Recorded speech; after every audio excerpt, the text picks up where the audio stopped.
Saint Benoît, le patriarche demande d'Occident pour rédiger sa règle monastique à utiliser les écrits de Saint Jean Cassien. C'est un moine venu d'Orient, ici à Marseille, et ses reliques s'y trouvent toujours à l'abbaye de Saint-Victor. Faisons sa connaissance.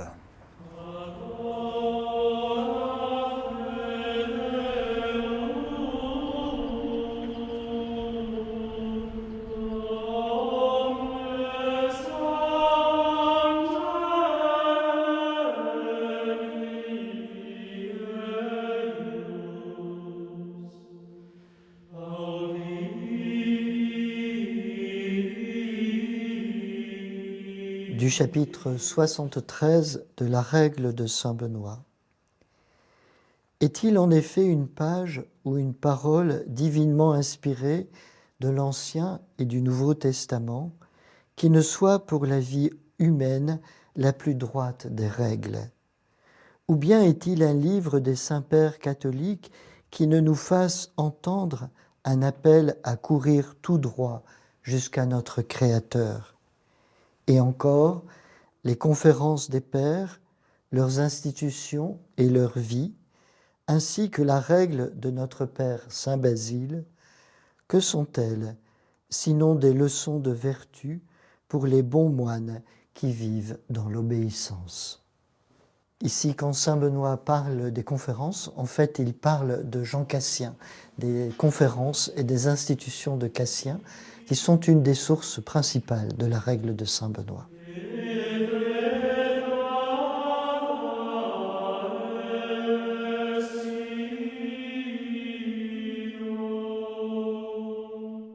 Jean Cassien est né, du moins c'est l'avis de la plupart des spécialistes aujourd'hui, dans ce qui est aujourd'hui la Roumanie, dans la Dobruja, et qui se trouve à un lieu très particulier dans l'Empire romain, puisque c'est le lieu de contact entre la zone d'influence de Rome et celle de Constantinople.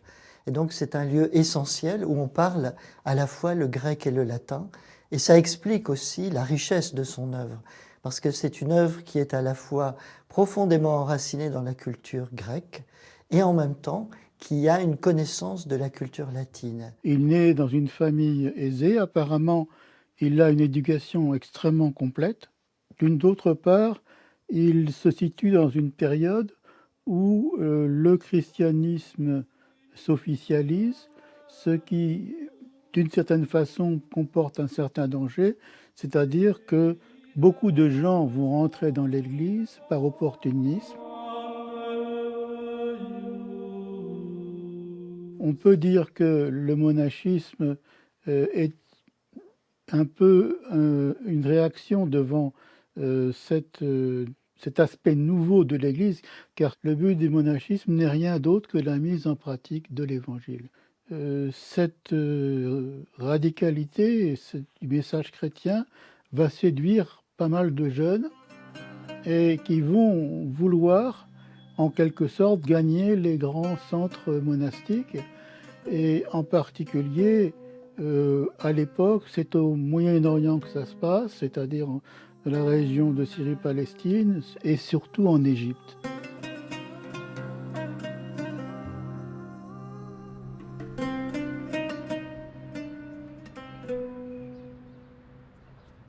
Partir vers Bethléem, donc en Palestine, pour commencer une vie monastique. Donc, dans un monastère de rite et de langue grecque à l'époque, puisqu'il n'y avait pas encore de monastère latin. Il va y rester jusqu'aux environs des années 385, on ne sait pas exactement. Hein. On pense qu'il part de Bethléem avec son frère Germain, donc, et ils vont descendre en Égypte où ils vont faire un tour des lieux monastiques qui existent à l'époque.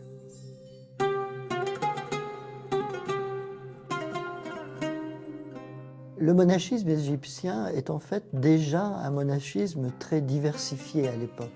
Il y a un double type de monachisme au fond. Il y a le monachisme de type anachorétique, c'est-à-dire des ermites, des solitaires qui vivent au désert. Saint Antoine est la figure la plus caractéristique de ce monachisme, avec des maîtres spirituels qui sont entourés par des disciples et qui vivent dans le désert. Et puis vous avez un monachisme de type cénobitique, c'est-à-dire communautaire, où il y a des grandes communautés qui se sont constituées autour de grands moines comme saint Pacôme par exemple, et qui ont constitué des grandes familles monastiques qui sont très organisées avec des monastères.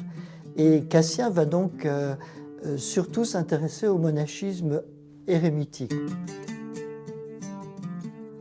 On a pu retrouver les traces des ermitages, c'est-à-dire que l'on sait, avec une assez grande précision, comment étaient ces ermitages. On voit par exemple que ces ermitages étaient composés d'un mur, et vous aviez ici le bâtiment d'habitation où se trouvait le logement du moine, le logement du novice ou du serviteur, l'endroit où il priait. Puis ici, vous avez un jardin et bien sûr l'endroit où il y avait de l'eau. En fait, ces petits ermitages étaient regroupés autour d'un centre cultuel, autour d'une église, et donc on avait des petits ermitages comme ça en grand nombre qui étaient à peu près construits sur le même modèle, qui étaient disposés autour de l'église. Par la suite aussi, on va protéger ces ensembles avec une muraille parce qu'il va y avoir des attaques de nomades. Pendant très longtemps, on a pensé que le monachisme égyptien était un monachisme qui était surtout né dans les classes populaires, dans un milieu plutôt illettré ou analphabète, et avec une structure assez simple au fond, au niveau même doctrinal. Et depuis quelques années, surtout depuis les années 90, on se rend compte que le monachisme des origines était peut-être beaucoup moins simple qu'il ne paraissait au premier abord.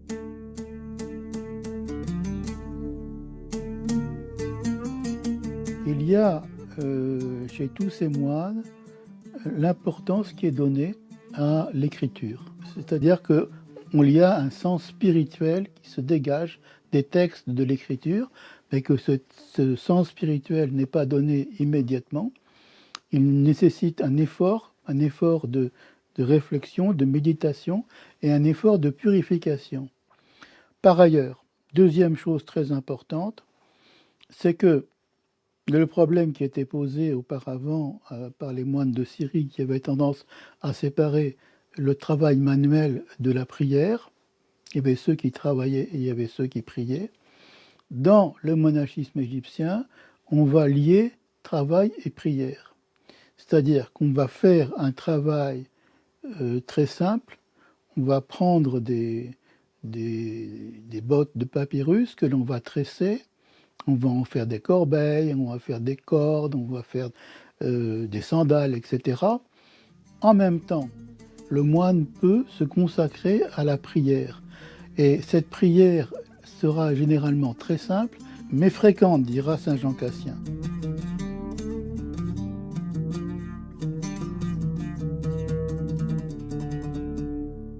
Alors, Cassien va quitter l'Égypte vers 399-400. Alors, cette date correspond à ce qu'on appelle la première phase de la crise origéniste.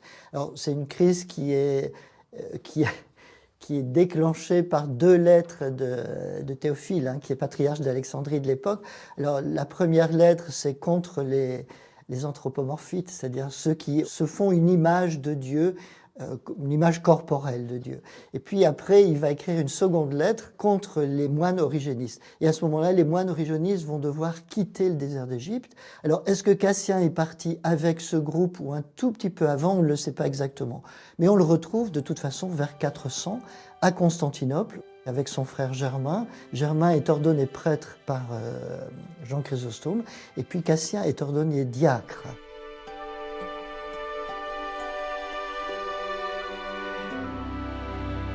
D'ailleurs, saint Jean Chrysostome va accueillir d'autres moines qui viennent d'Égypte parce que le patriarche Théophile était extrêmement violent. Il a chassé les moines origénistes avec beaucoup de violence, brûlant leurs cellules, etc. Et cette violence vraiment a déplu. Et il a été prévu un concile près de Constantinople, le concile du Chêne, qui avait comme fonction de condamner en fait les menées du patriarche Théophile. Mais le patriarche Théophile, qui était aussi un homme extrêmement habile, va arriver à retourner le concile du Chêne contre Saint Jean Chrysostome qui en subira les conséquences. Entre-temps, Saint Jean Cassien est parti à Rome parce qu'il veut défendre auprès du pape Saint Jean Chrysostome, et le pape va l'accueillir avec beaucoup de bonté et va voir en lui aussi quelqu'un de grande valeur. Il va rester quelque temps à Rome, donc nous sommes vers 415 par là, et il va s'installer à Marseille.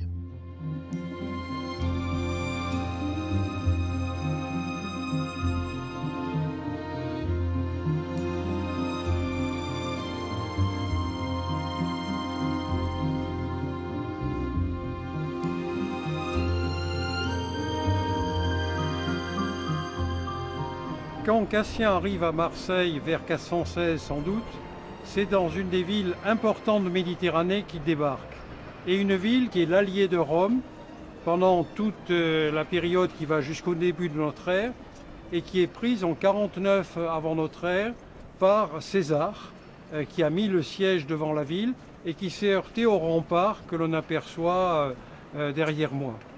Marseille dès lors devient une ville théoriquement indépendante mais qui en fait vit à l'intérieur de l'Empire romain un peu comme Monaco vit aujourd'hui à l'intérieur de la France.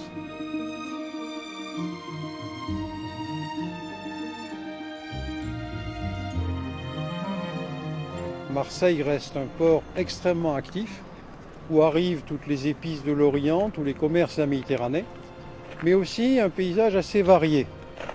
Des installations de stockage sous le bâtiment actuel, un décor urbain sur la droite, un portique sans doute, qui masquait la vue de ce qui avait été une terrasse funéraire à l'époque grecque.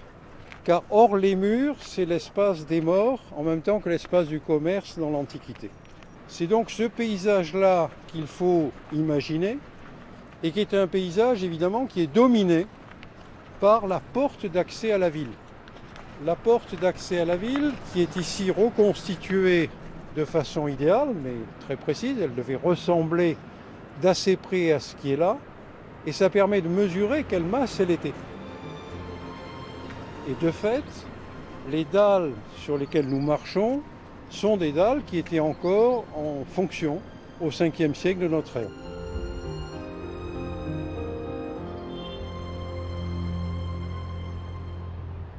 Donc, une fois arrivé à Marseille, il retrouve un monachisme déjà vivant, mais il y a un gros mais, c'est que le monachisme avait un caractère un peu aristocratique, d'après ce que l'on peut comprendre, et que c'était un peu, les mœurs étaient un peu relâchées.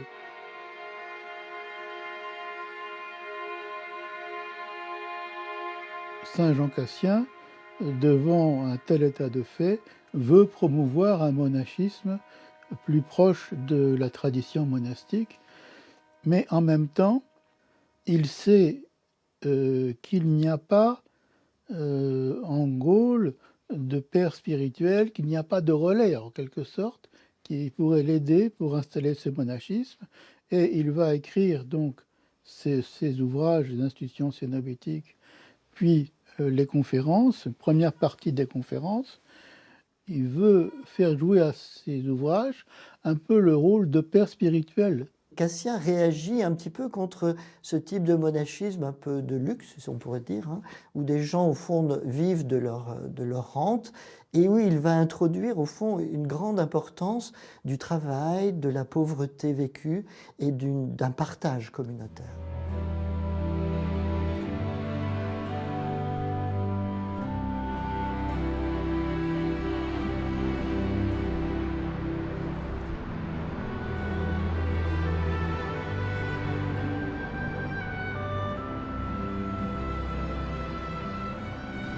Nous voici sur le site de l'abbaye Saint-Victor où l'on prie encore aujourd'hui Jean Cassien. Cassien, lui, arrive à Marseille avec 416. Qu'a-t-il vu au juste ici? Probablement la tombe de Victor et de ses compagnons qui ont été des victimes de la persécution de Dioclétien au début du IVe siècle. Ce que l'on sait grâce au prêtre marseillais Génal, c'est qu'il est venu à Marseille où il a fondé 2 monastères, l'un d'hommes et l'autre de femmes. Les fouilles ici n'ont pas retrouvé trace de l'établissement de Cassien. Ce qu'elles ont trouvé en revanche, c'est la construction à proximité de la tombe de Victor d'une basilique du milieu du 5e siècle qui a été scrupuleusement conservée par les moines lorsqu'ils ont rebâti l'abbaye au XIIIe siècle. Cassien écrit à la demande d'un évêque, donc l'évêque Castor d'Apt, et il le fait pour justement aider cet évêque à réformer un petit peu ou à redynamiser le monachisme dans son église. Et les institutions, c'est 12 livres. Alors il y a 4 livres où il présente les formes de vie qu'il a rencontrées quand il était en Palestine et en Syrie. Et puis les conférences, donc collatio, donc ça nous fait penser à collation, maintenant le fait de manger ensemble. Mais en fait, pour Cassien, ce sont vraiment des conversations qui se prolongeaient très tard dans la nuit. Donc c'est à l'époque au désert d'Égypte, on commençait à causer au soir et puis ça durait jusqu'au lendemain matin. Cassien le dit d'ailleurs à plusieurs reprises dans les conférences. Et c'est toujours un enseignement de type dialogal. Ça fait penser, si vous voulez, un petit peu à ces dialogues qu'avait Socrate avec ses disciples, où au fond vous avez le disciple qui pose des questions et le père spirituel qui aide le disciple d'abord à abandonner un certain nombre d'idées qu'il avait, d'idées préconçues, et en acceptant ainsi de ne pas avoir compris exactement ce qui était au cœur du problème, de s'ouvrir à un autre enseignement. Et ce qui est très intéressant dans cet enseignement de Cassien, c'est qu'en fait, si vous voulez, il est bâti sur quelque chose qui était vraiment fondamental pour les pères du désert en Égypte, c'est-à-dire, si vous voulez, pour les pères du désert, la vie monastique, c'est en fait une manière de vivre l'Évangile et de retourner à la source des évangiles qui sont les béatitudes.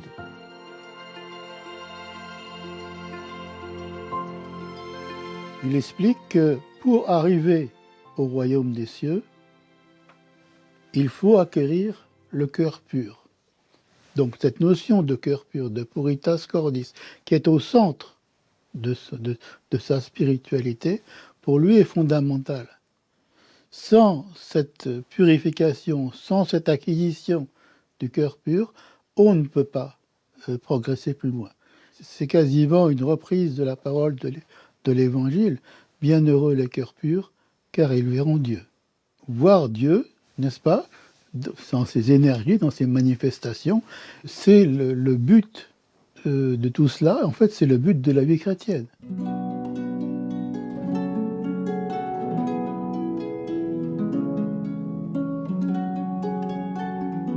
Nous sommes ici dans la nef centrale de la basilique du martyr Victor, construite au 5e siècle, sans doute peu après la mort de Cassien. À Saint-Victor, 2 lieux sont liés au souvenir et au culte de Jean Cassien. Ces reliques y sont conservées dans l'église supérieure et ici, servant d'autel, le sarcophage dans lequel étaient placées ces reliques au moins à partir du XVIIe siècle.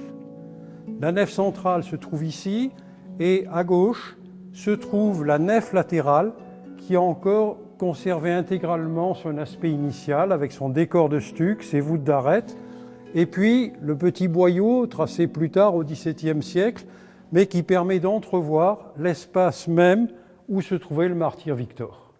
Par lui, avec lui et en lui, à toi Dieu le Père Tout-Puissant dans l'unité du Saint-Esprit, tout honneur et toute gloire pour les siècles des siècles.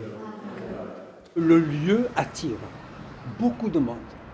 La dévotion à Cassien, c'est là nos racines. Les racines chrétiennes et nos racines de sainteté. Il nous apprend une chose, c'est ce qu'il a fait, c'est-à-dire il s'est inculturé parce que l'expérience monastique qu'il avait venait pas d'ici. Et il a porté cette expérience pour la traduire ici pour l'Occident. Et c'est une belle leçon aujourd'hui que nous avons sans cesse à faire. C'est comment la sainteté de cet homme peut être aujourd'hui intégrée à l'homme d'aujourd'hui, dans le siècle où nous vivons. Heureux les invités au repas du Seigneur. Voici l'agneau qui enlève le péché Les Marseillais, ils connaissent Saint-Cassien parce qu'il y a des grandes fêtes ici, dans cette basilique de Saint-Victor. Ce n'est pas une église catholique à 100%. Marseille est un port, on reçoit tout le monde, et à Marseille, vous avez 7 églises orthodoxes. Vous avez les Grecs orthodoxes, les Russes orthodoxes, les Roumains orthodoxes. C'est une église écuménique.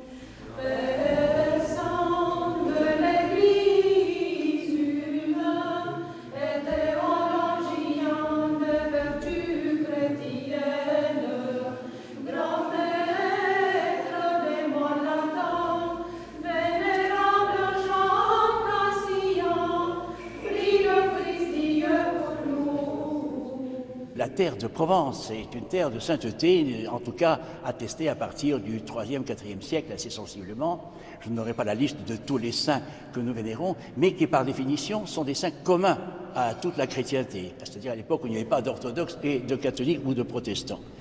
Et c'est ainsi que nous devons plus particulièrement aux Roumains, il faut bien le reconnaître, d'avoir pris conscience de ce qu'ils avaient ici un ancêtre, si je puis dire, Saint Jean Cassien.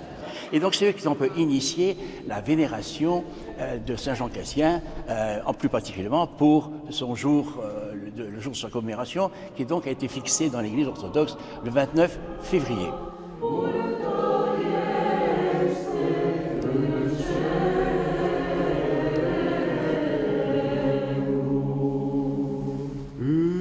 Înțelepciune drept.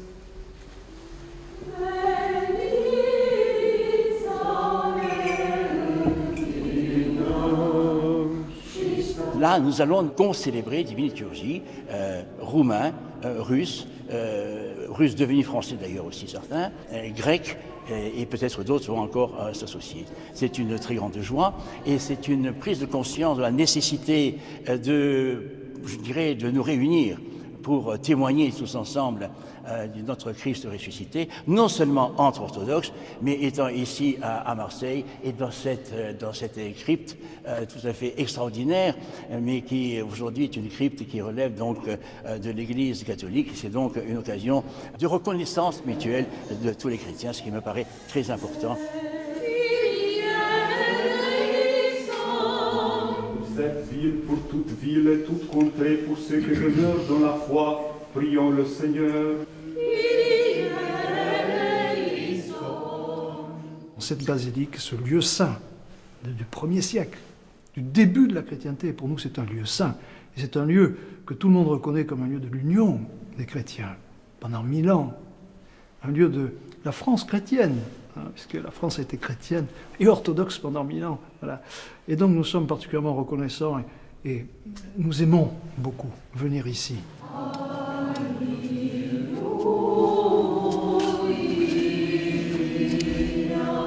Aujourd'hui, dans ces périodes compliquées et difficiles, où la maladie, l'épidémie fait rage, on voit beaucoup de choses à la télé qui nous font peur, les mass médias nous expliquent qu'il faut craindre tout, mais nous ne disent pas la seule chose de laquelle nous devons avoir peur, c'est la froideur de l'âme, c'est l'éloignement les uns des autres.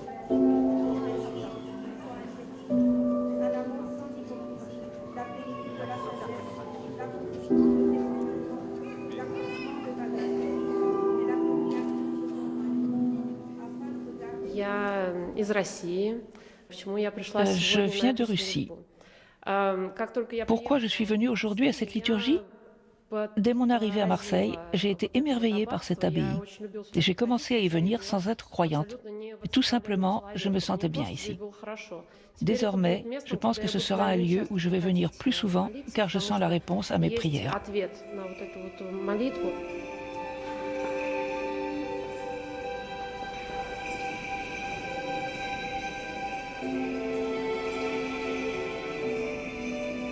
Réjouis-toi, désir du Christ, réjouis-toi, pensée flamboyante de grâce, réjouis-toi, acquisition de l'or de l'Écriture, réjouis-toi, Saint Jean Cassien, grand maître des moines latins.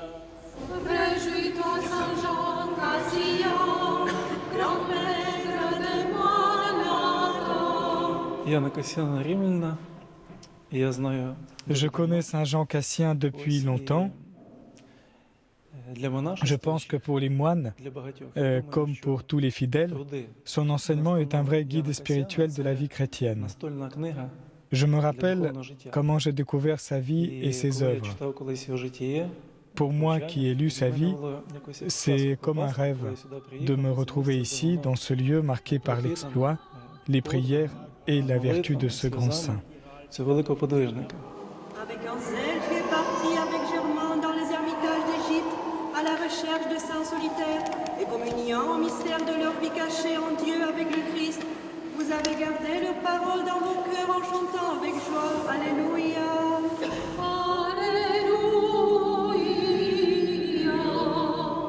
La doctrine de Cassien va avoir une très très grande importance, non seulement dans la tradition monastique. Saint Benoît fait allusion à Cassien à la fin de sa règle, mais en fait toute sa doctrine est très imprégnée par la doctrine de Cassien. Mais on va le retrouver par exemple chez saint Thomas d'Aquin et même chez saint Ignace de Loyola. Donc c'est vraiment un fil conducteur à travers toute la tradition occidentale. Après son exil, tu te rendis à Rome avec Germain pour raconter les souffrances du Père de l'Église. Avec lui, en esprit, tu chantes. Cet enseignement, s'il est bien sûr destiné aux moines, n'est pas destiné qu'aux moines. Ces textes qui sont magnifiques, qui sont pleins d'enseignements, ont été écrits en latin, maintenant sont traduits en français, sont disponibles dans la collection Sources chrétiennes. Et je ne peux que conseiller aux laïcs de lire ces textes.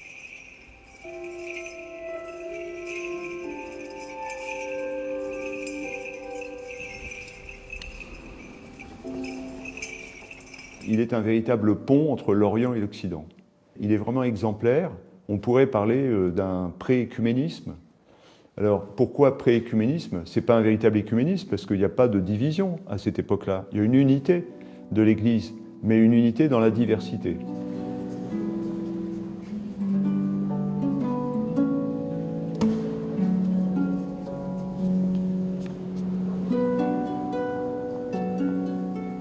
J'ai découvert qu'il y a une extraordinaire richesse dans son enseignement.